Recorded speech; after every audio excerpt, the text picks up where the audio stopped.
Hello guys, welcome back to She Code. So in our top 100 code series, our problem 35 is of addition of two fractions in Java. Okay, so let's start with the problem. In normal additions, whenever we add two fractions, for example, let's take a fraction 2 by 3 plus 4 by 5. Okay ये हमारे दो fractions हैं.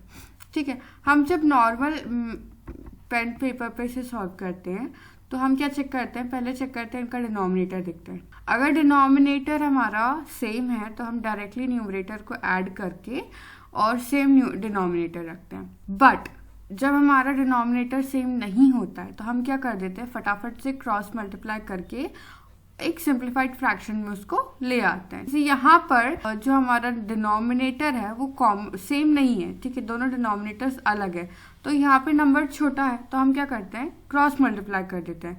Cross multiply करने पे हमें क्या मिलेगा, हमें मिलेगा 5 into 2 that is 10 plus 4 into 3 that is 12 and divided by 5 3s are 15. ये हमने क्या कर दिया, क्रॉस मल्टीप्लाई कर दिया, न्यूमरेटर को क्रॉस मल्टीप्लाई कर दिया और दोनों डिनोमिनेटर्स को मल्टीप्लाई कर दिया. ये हम 5th क्लास से करते आ रहे हैं, सिंपल मैथमेटिक्स इट इज.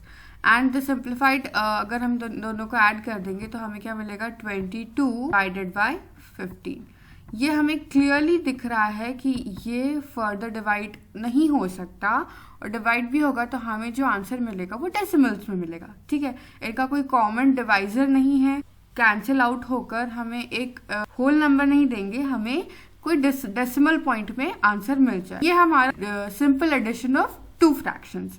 अब हमें सेम चीज हमारे जावा प्रोग्राम में करनी है. हमें एक जावा प्रोग्राम लिखना है जिसमें हमें एक्सप्लेन करना है that how we can add two fraction. तो इसका लॉजिक क्या होगा, हमारा पहला पॉइंट क्या रहेगा, हमारा पहला पॉइंट ये रहेगा कि हम चेक करेंगे डिनोमिनेटर. अगर हमारा डिनोमिनेटर दोनों फ्रैक्शंस का सेम है, denominator 1 is equal to denominator 2.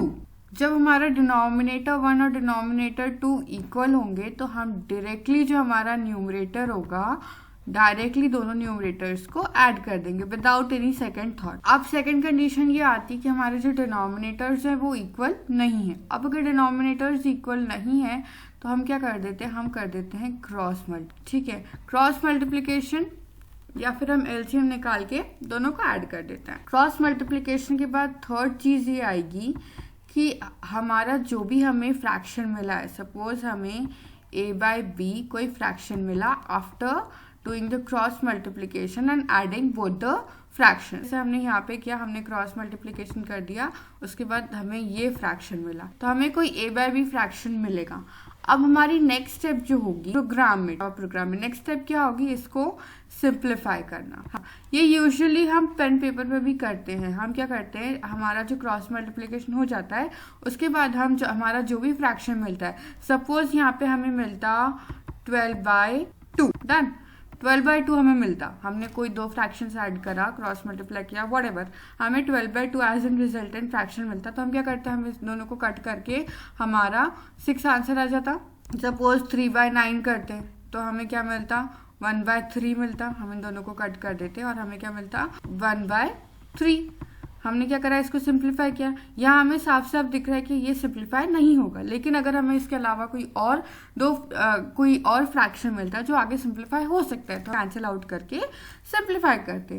तो यही सेम चीज हम हमारे प्रोग्राम में भी करेंगे. हमें जो भी एक a बाई बी फ्रैक्शन मिलेगा हम उसे आगे सिंप्लीफाई करेंगे. अब उसे सिंप्लीफाई कैसे करेंगे, ठीक है, तो हम क्या करेंगे, पहले a बाई बी में से चेक करेंगे कि ग्रेटर कौन है. a ग्रेटर है b से या हमारा b ग्रेटर है a से. ये चेक कर लिया. चेक करने के बाद इनका कॉमन डिवाइजर निकालेंगे. कॉमन डिवाइजर कैसे निकालेंगे, इन a और b में से जो भी ग्रेटर होगा, सपोज हमारा a ग्रेटर है तो हम 1 से लेकर a तक सारे नंबर्स चेक करेंगे कि कौन सा नंबर ऐसा है जो दोनों को परफेक्टली डिवाइड कर रहा है, दोनों को डिवाइड करके हमें 0 मिल रहा है. ठीक है, एज अ रिमाइंडर. तो जो नंबर से इन दोनों को डिवाइड करने पे हमें 0 मिलेगा वो एक कॉमन डिवाइजर होगा. तो हमें हमारा कॉमन डिवाइजर मतलब कि हमारा जो a बाई बी फ्रैक्शन होगा वो बहुत ही सिंप्लीफाइड फॉर्म में हमें मिल जाएगा। जो हमने यहाँ पे ऊपर कैंसिल आउट किया था, जैसे कि मुझे मिला था 12/2 और उसे हमने कैंसिल आउट करके 6/1 पे लिया है, हो गया था 6/1। तो वैसे ही यहाँ पे हमें कॉमन डिवाइजर मिल जाएगा और वो उसे सिंप्लीफाइड, जो हमारा रिजल्टेंट फ्रैक्शन है उससे बहुत ही सिंप्लीफाइड फॉर्म में, सपोज x/y, ये हमारा बहुत ही सिंप्लीफाइड फॉर्म है। नाउ अब अगर ऐसा कोई चांस रहा कि थ्रू दिस ऑल्सो जो भी हमारा सिंप्लीफिकेशन है वो और फर्दर सिंप्लीफाई हो सकता है, तो हम यहाँ पर जो नेक्स्ट स्टेप होगी, फोर्थ स्टेप, वहां पे हम यूक्लिड्स एल्गोरिथम यूज करेंगे। यूक्लिड्स एल्गोरिथम को यूज करके हमारा जो x/y फ्रैक्शन हमें मिला है सिंप्लीफाइड फॉर्म में, वो और फर्दर सिंप्लीफाइड हो जाएगा। ठीक है, x1/y1, ये जो x1/y1 है ये हमारा सबसे ज़्यादा सिंप्लीफाइड ऑप्टिमाइज्ड फ्रैक्शन होगा जो हमें मिला है एडिशन ऑफ दीज टू। जो भी हमारे दो फ्रैक्शंस थे उनको ऐड करने के बाद जो हमें रिजल्टेंट फ्रैक्शन मिला था उसको और सिंप्लीफाई करके जो हमें रिजल्ट मिला है वो ये फ्रैक्शन हो। So this is the process which we are going to follow in a Java program. हम पहले क्या करेंगे, तो सबसे पहले क्या करेंगे, हम डिनोमिनेटर चेक करेंगे कि हमारा डिनोमिनेटर सेम है कि नहीं।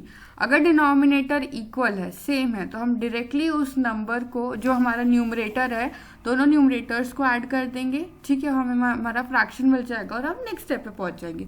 अगर हमारा डिनोमिनेटर सेम नहीं है तो हम क्या करेंगे, हम करेंगे क्रॉस मल्टीप्लिकेशन।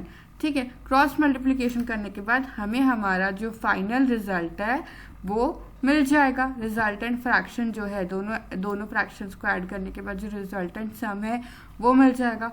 अब इसके बाद हमारी स्टेप क्या रहेगी, इस फ्रैक्शन को सिंप्लीफाई करना। हम नॉर्मली अगर पेन पेपर पे भी सॉल्व करते तो after adding two fractions whatever resultant fraction we get, हम उसे कैंसिल आउट करके सिंप्लीफाई करते हैं। तो सिमिलरली हम यहाँ पर भी सिंप्लीफाई करेंगे, हम उसका कॉमन डिवाइजर निकालेंगे और बाद में जो हमें कॉमन डिवाइजर निकालने के बाद जो हमें फ्रैक्शन मिलता है हम उसे यूक्लिड्स एल्गोरिथम के थ्रू और सिंप्लीफाई करेंगे। ठीक है, so this is the process to add two fractions using Java।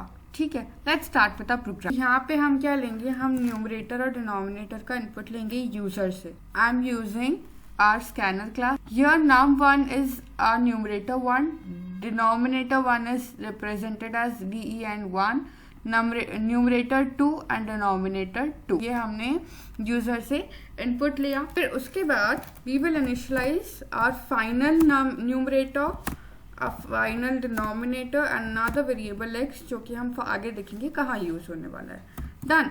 इसके बाद हमारा जो फर्स्ट प्रोसेस था to check if denominators are same और नॉट, तो उसके लिए we will use a if condition, if denominator 1 is equal to denominator 2। अगर ये चीज है, if this condition is true, then use num is equal to num1 plus num2। अगर हमारे दोनों डिनोमिनेटर्स इक्वल हैं तो आप क्या करो, आप हमारे दोनों न्यूमरेटर्स को डायरेक्टली ऐड कर दो और जो हमारा रिजल्टेंट डिनोमिनेटर है वो डिनोमिनेटर 1 या डिनोमिनेटर 2 के इक्वल होगा। दैट्स इट, ये कंडीशन 1 हो गई। डिनोमिनेटर 1 अगर इक्वल, दोनों डिनोमिनेटर्स इक्वल है तो आप न्यूमरेटर्स को डायरेक्टली ऐड कर दो और डिनोमिनेटर हमें एज इट इज रिटर्न कर दो। अगर ये नहीं है, if this is not happening, if this is not possible, then we will use another else condition. यहाँ पे हम क्या करेंगे, यहाँ पे क्रॉस मल्टीप्लाई कर देंगे। तो हमारा जो नम होगा, num is equal to, this will be num1 into denominator 2, ठीक है, since it is a cross multiplication, plus num2 into denominator 1। ये हमारा हो जाएगा न्यूमरेटर का वैल्यू। जो हमारा रिजल्टेंट फ्रैक्शन हमें मिलेगा उसमें जो न्यूमरेटर होगा वो होगा रिजल्ट ऑफ क्रॉस मल्टीप्लिकेशन। ठीक है, जो num1 होगा वो मल्टीप्लाई होगा डिनोमिनेटर 2 से और num2 जो होगा वो मल्टीप्लाई होगा डिनोमिनेटर 1 से। And the final value of denominator will be denominator 1 into denominator 2। Done, ये हो गया। ये हमारा फर्स्ट स्टेप था टू ऐड द फ्रैक्शन। ठीक है, यही दो स्टेप यूज करके हमारा जो फ्रैक्शन है वो दोनों फ्रैक्शंस जो है वो ऐड हो जाएंगे। इसके बाद जो थर्ड स्टेप हमारी थी to calculate the common divisor. उसके लिए हम चेक करेंगे कि नम जो ये रिजल्टेंट न्यूमरेटर डिनोमिनेटर हमें मिले हैं इसमें से कौन बड़ा है. If num 1 is greater than denominator, if num is greater than denominator, then equate the value to x. तो x की वैल्यू हम कर देंगे num. Fine. else x is equal to denominator. के बाद हम यूज करेंगे एक for loop to calculate the common numerator और डिनोमिनेटर दोनों इंटीजर्स में से दोनों का कॉमन डिवाइजर कौन है. तो हम क्या करेंगे, एक फॉर लूप यूज करेंगे. इस फॉर लूप में we will have R I variable int I is equal to 1. For loop I से स्टार्ट होगा. Int I should be less than equal to X. Done. And I plus plus. अब यहाँ पे condition होगी if num divided by I equals to 0 and I denominator divided by I equals to 0. Okay, so अगर हमारा जो भी एक particular I value आएगी वो वैल्यू से अगर हमारा न्यूमरेटर और डिनोमिनेटर दोनों परफेक्टली डिवाइड हो रहे हैं and we are getting 0 as a reminder, that means that value of i is the common divisor of both the integers. Okay, so अगर ऐसा पॉसिबल है तो आप क्या करो, जो हमारा न्यूमरेटर है उसमें आई को डिवाइड कर दो और जो डिनोमिनेटर उसमें भी आप आई को डिवाइड कर दो. ये हमारा पहला जो सिंप्लीफाइड फॉर्म होगा हमारे फ्रैक्शन का वो हमें मिल गया. जैसे कि हम पेन पेपर पे कैंसिल आउट करते हैं, सिमिलर प्रोसेस. ओके, फिर नेक्स्ट थिंग जो होगी उसके बाद मैंने कहा था इन आवर एक्सप्लेनेशन पार्ट कि हम लास्ट स्टेप जो उसको सिंप्लीफाई करना रहेगा फ्रैक्शन को, वहां पे हम यूज करेंगे Euclid's algorithm to more simplify our fraction. For that I am taking a variable n whose initial value is 1. Next thing is I am taking a variable p whose initial value is num, and I am taking a variable q whose initial value is denominator. Okay, simplified denominator. Done. After this, I'm checking if numerator, if it's not equal to denominator. अगर इस process में दोनों perfectly cancel out हुए हैं कि नहीं. अगर ये परफेक्टली कैंसिल आउट हो जाएंगे तो न्यूमरेटर और डिनोमिनेटर की वैल्यू सेम रहेगी. ठीक है, suppose we get 3/3, then after cancelling out we'll get 1. Okay, तो न्यूमरेटर डिनोमिनेटर की वैल्यू 1 है. So if we get 3/3 that means numerator denominator दोनों सेम है. तो ये जो स्टेप है वो यहीं पे रुक जाएगी. तो if numerator is not equal to denominator then enter this Euclid's algorithm process. So if it is not, enter this if else condition. यहाँ पे हम व्हाइल लूप यूज करेंगे.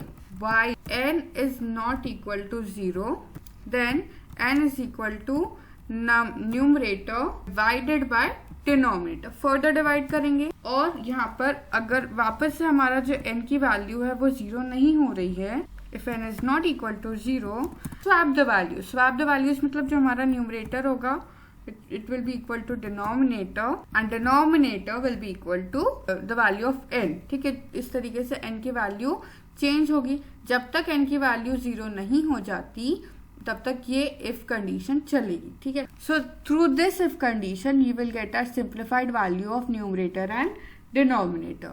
Okay, and at last we will print our value. यहाँ पर हमारा जो P and Q की final values होंगी वो यहाँ पर प्रिंट हो जाएगी. Okay, so let's run a program and check if it is correct और not. Enter 2, then 3, then 4 and then 5. Enter. We got a 22/15 as we saw in our example.